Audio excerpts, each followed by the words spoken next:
Bonjour et bienvenue sur la mécanique universelle. Alors aujourd'hui nous sommes mardi 28, je pense, février 2023 et je vais continuer ma petite excursion à l'intérieur de cet ouvrage Spinoza, l'éthique. Voilà. Donc, alors pour préciser, c'est des réflexions tout à fait intuitives. Je ne suis pas un universitaire, je ne maîtrise pas vraiment la philosophie de façon classique. Je lis, je découvre en même temps et je commente. Voilà.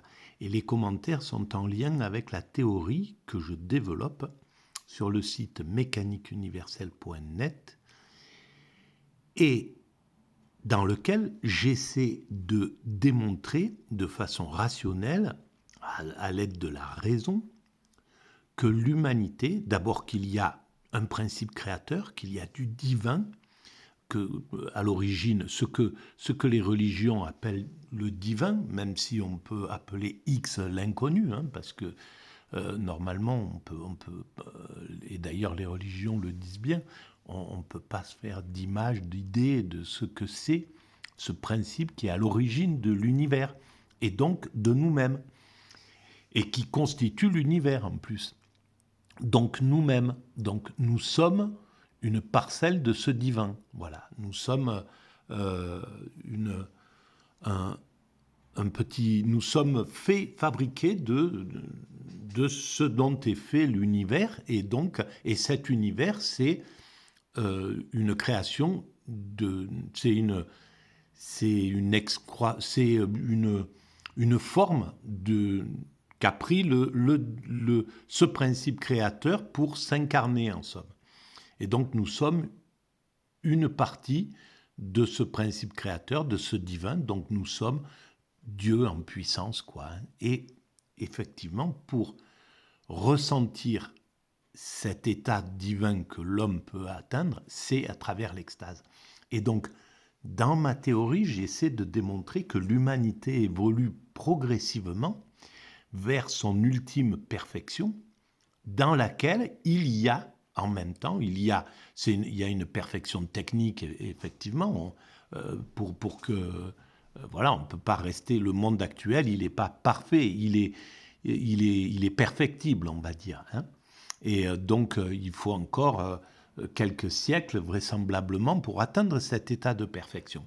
Et donc, un état de perfection qui inclura une organisation tout à fait sociale idéale, une unification de l'humanité, une fraternité absolue, une empathie totalement exprimée, l'homme qui n'est plus un loup pour l'homme, donc l'homme ne représente plus un danger pour l'homme. Nous allons vers ça, mais lentement, évidemment, et parce que l'évolution de l'humanité est à son propre rythme. Et en plus, nous construisons cela de façon inconsciente, sans savoir que nous construisons cela. Le jour où nous prendrons conscience de notre but, en fait, de ce que nous poursuivons intuitivement, sans le savoir, eh bien, on deviendra efficace, quoi. On évitera d'aller se perdre, d'aller évoluer à travers la guerre, la violence, la prédation, l'irrespect de l'autre, la haine, etc. On évoluera en osmose, en symbiose, en fraternité, en partage, en entraide, de façon universelle, à travers un système dominant que serait l'ONU, mais un ONU parfait, juste, pas l'ONU que nous avons aujourd'hui qui condamne un tel et pas l'autre, enfin voilà, qui privilégie certains de ses enfants et pas les autres. Voilà, donc un ONU qui deviendra forcément juste. Il faudra encore du temps, voilà. Là, pour l'instant, personne ne le critique, personne... voilà, l'ensemble du monde n'a pas la volonté ni l'énergie de faire passer l'ONU en tant que boss de l'humanité et qui siffle la fin du jeu cruel, du jeu violent, du jeu entre les frères, hein, parce que chaque nation, chaque peuple, chaque pays, chaque groupe humain est frère avec les autres et on se bat, voilà. Et donc le père des nations, qu'est l'ONU, logiquement c'est ça. Et c'est la première fois dans l'humanité, dans l'histoire de l'humanité, depuis qu'on s'est séparé des autres primates, qu'on est arrivé à la possibilité de l'universalité, d'avoir imaginé l'ONU, c'est hallucinant, quoi. C'est énorme. Il ne faut pas oublier que nous sommes partis, nous étions des primates naturels, on fonctionnait comme nos cousins singes, comme nous, voilà, et voilà, par un décalage génétique, on est passé de la nature, des lois de la nature aux lois de la culture, et depuis on fait évoluer cela, et ça fait des centaines de milliers d'années qu'on évolue. Et donc on voit bien qu'on arrive vers la fin de ce processus, puisque nous avons construit toutes les structures pour fonctionner universellement. On voit que voilà, les petits génies ont inventé des choses pour communiquer sur toute la planète, pour tisser une toile incroyable. Voilà, il y a 50 ans ou 60 ans en arrière, ça n'existait pas. On sait maintenant qu'on fait partie d'une sorte de village planétaire. Donc on n'est pas loin, en fait, de cette accession à l'unité. Voilà. Donc il y aura l'unité et il y a au bout du chemin, donc dans cet état de perfection, l'aptitude à vivre l'état d'extase, à expérimenter l'extase, à vivre en ce qu'on appelle l'extase, l'éveil, ce que Spinoza appelle la béatitude, voilà, le nirvana, le samadhi, etc. Chaque tradition a ce genre de choses. Et donc cet état-là d'extase, il nous met en relation, on comprend le divin organiquement. On comprend qu'on est dans un état incroyable, quoi. Ça n'a rien à voir avec l'état ordinaire de la vie. Globalement, on est toujours dans l'état ordinaire et accidentellement, de temps en temps, ou alors beaucoup ont expérimenté ça sans vraiment y prêter trop d'attention, parce que ça ne dure pas longtemps, etc., etc. Et puis parce qu'ils ne savent pas ce qui se passe, mais cet état d'extase n'est pas quelque chose d'extrêmement rare. Hein. C'est au contraire, c'est peut-être quelque chose que beaucoup ont expérimenté. Sur le site, j'ai parlé de mon expérience, justement, au bout de quelques mois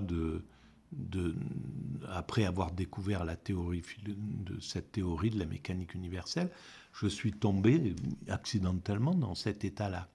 Et donc, j'ai relaté cette expérience et il y a beaucoup de gens qui m'ont contacté en me disant c'est marrant parce que moi aussi, j'ai vécu cet état-là. À un certain moment, il s'est passé quelque chose, j'ai senti, j'étais dans un état d'amour absolu, d'exaltation, de paix, de sérénité que je n'ai jamais retrouvé depuis, etc. Voilà. Donc, on va partir, on va continuer notre aventure dans cette... alors ça, c'est les commentaires. On va aller dans la 5e partie directement. Peut-être qu'après, on reviendra sur les autres, mais la 5e partie, c'est c'est la fin de l'éthique. C'est la concrétisation, quoi. Voilà. Alors, je découvre en même temps que je lis. 5e partie, la puissance de l'entendement ou la liberté humaine. Enfin, me voici à l'autre partie de l'éthique, celle qui donne le moyen d'arriver à la liberté. Alors, si vous avez suivi mes vidéos depuis quelque temps. Et sinon, et aussi ce que je dis sur la mécanique universelle, cette théorie, elle a été créée en l'an 2000, 2001, 2002, voilà, 2003, voilà, dans ces 3 années-là. Et donc, je dis que la liberté, on accède à la suprême liberté, à la liberté absolue, qu'à travers l'extase. Alors, la liberté, des petites libertés, il y en a en pagaille dans la vie. Mais voilà, le libéralisme amène l'idée de la liberté déjà. Et puis on est libre voilà, je suis libre là si je veux sortir, aller dehors, prendre, voilà, aller boire un verre ou aller rencontrer des amis, je suis libre. Il y a des petites libertés comme ça, et je vous renvoie à la mécanique universelle pour voir ce que je dis de la liberté. En fait, la liberté, c'est une illusion dans tous les cas, sauf dans l'état d'extase. Dans l'état d'extase, nous sommes en état de pure liberté, simplement parce que nous incarnons le divin. Et il n'y a que le divin qui est dans cet état de totale liberté. Voilà. Dans le reste du temps, c'est une illusion de liberté. Quand je dis je suis libre si je veux, là je me lève, je vais au bistrot et je bois un coup au bar. Voilà. Bien sûr que je suis libre, mais c'est déterminé. Si je fais ce choix, c'est que ce choix devait être fait. Et il y a tout un tas de choses qui m'ont conduit à faire ce choix-là. Tandis que dans l'état d'extase, qui est un état de contemplation totale, où il n'y a plus d'intention, on est en liberté, mais il n'y a plus d'intentionnalité. Voilà. Alors, je continue. J'y traiterai de la puissance de la raison, parce que c'est à travers la raison qu'on peut comprendre cette chose-là, évidemment. Sinon, on le comprend dans son corps en état d'extase, montrant ce que peut la raison elle-même dans les sentiments, puis ce qu'est la liberté de l'esprit ou béatitude. Voilà, et quand il parle de ça, c'est qu'il a expérimenté. À mon sens, il en a fait l'expérience, sinon il ne parlerait pas de béatitude comme ça. À mon sens, Spinoza, et cette œuvre, l'éthique, montre que c'est quelqu'un qui a été éveillé par cet état, par cette expérience-là. C'est quelqu'un qui est éveillé, il a compris, il y a quelque chose, voilà, c'est un déclic, c'est un... pourquoi, on ne sait pas, mais c'est ce qui a fait Moïse, c'est ce qui a fait Bouddha, c'est ce qui a fait Mahomet, c'est ce qui a fait Jésus, c'est ce qui a fait... Voilà, c'est d'un seul coup, il se passe quelque chose en soi. Alors ça, pour la médecine, on va parler de pathologie, de décompensation ou de ce qu'on veut, mais en tout cas, c'est ça l'origine. Voilà. Et donc, l'origine, à mon sens, de l'éthique, c'est cette expérience-là qui a été ressentie. Donc, la liberté ou béatitude. Donc, la liberté de l'esprit ou béatitude. Donc, c'est pas hors de la béatitude. Il parlerait, sinon, il dirait la liberté de l'esprit tout le temps. On est toujours libre. Non, la liberté de l'esprit ou béatitude. Ainsi, nous verrons combien le sage est supérieur à l'ignorant. Voilà, alors ce n'est pas une supériorité ontologique, de fond. Un sage n'est pas supérieur à un ignorant, parce que tous les deux construisent l'humanité et sont égaux dans la construction de l'humanité. La place de l'ignorant, elle est fondamentale, aussi fondamentale que celle du sage.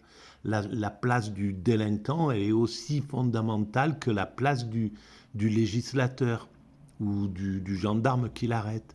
Voilà.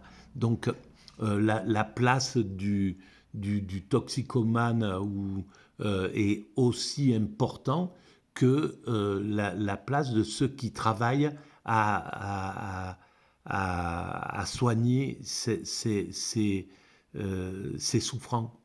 La place du SDF qui est à l'angle de la rue travaille autant pour l'humanité que le sociologue qui écrit sur son cas. Voilà. Donc on est tous, on donne tous entièrement notre existence à l'évolution de l'humanité. C'est tout ce que nous faisons, en fait. Il n'y a pas de supérieur ou inférieur. Supérieur, là, il le prend sous cet angle-là, bien sûr, parce qu'il fallait, à ce moment-là, parler de ça comme ça. Le sage, voilà, on pourrait dire que il vaut mieux tendre vers la sagesse que vers l'ignorance. Voilà, on pourrait le penser comme ça. Donc c'est supérieur dans ce cas-là, dans ce sens-là. Toutefois, l'objet du présent ouvrage n'est pas d'exposer comment et par quelle voie l'entendement peut atteindre la perfection, il en parle, ni de rechercher ce qu'est l'art de guérir le corps pour qu'il puisse s'acquitter correctement de sa fonction. La première question concerne la logique, la seconde la médecine. Voilà, ça concerne, ok. Comme je l'ai dit, je traiterai ici de la seule puissance de l'esprit, ou raison. Avant tout, je montrerai combien d'empires et quel empire elle assure les sentiments pour les réprimer, les gouverner. Et c'est ça qui est fondamental, cette raison qui peut gérer nos pulsions. Voilà pourquoi nous avons quitté les primates naturels. Lorsque nous étions des primates naturels, les primates naturels sont dans le même état que l'extatique, sous un certain angle. Ils sont dans l'immédiat, voilà, ils vivent l'immédiat de façon intense. Et c'est ce qui se passe pour l'extatique. Seulement, ils sont soumis à leurs pulsions, soumis aux caprices du climat, soumis, etc. Je parle de nos cousins singes. Et en fait, ces pulsions qui font que ils ne sont pas tranquilles, la pulsion d'agressivité, de domination, de prédation, etc., tout ça fait que ils vivent pas en paix, ils vivent pas de l'extase, quoi. Ils sont pas en extase. Et c'est pourquoi nous nous sommes séparés de ces pourquoi c'est une des raisons pour laquelle l'humanité est apparue. C'est justement parce que en passant de l'instinct à quelque chose de culturel, c'est-à-dire c'est devenu des passions, hein, la prédation, ce que fait un chimpanzé quand il va voler le truc d'un de ses congénères plus faibles, c'est le vol que nous connaissons. Voilà, c'est l'évolution du vol qui s'est fait comme ça. Le principe de domination, c'est ce qu'on retrouve, voilà, ceux qui montent en tête de gondole, qui visent la présidence ou un pouvoir, n'importe lequel. C'est basé sur ces puissances, sur ces forces instinctives primates, hein, que nous avions à l'origine. Et donc, chez le primate, on ne peut pas les travailler. Ils ne pouvaient pas les travailler. Et donc, en les sortant, en les mettant du côté de la culture, on peut les travailler. Maintenant, on peut arriver à faire qu'un homme se maîtrise son désir de domination, par exemple. C'est très possible. Voilà. On pourrait arriver à lui faire entendre raison, par exemple. Et on dit bien entendre raison, d'ailleurs. C'est bien à travers la raison que ça se passe. Donc, voilà. Allez, ben, je vais arrêter là pour cette vidéo et je reprends dans la foulée. À très bientôt, merci.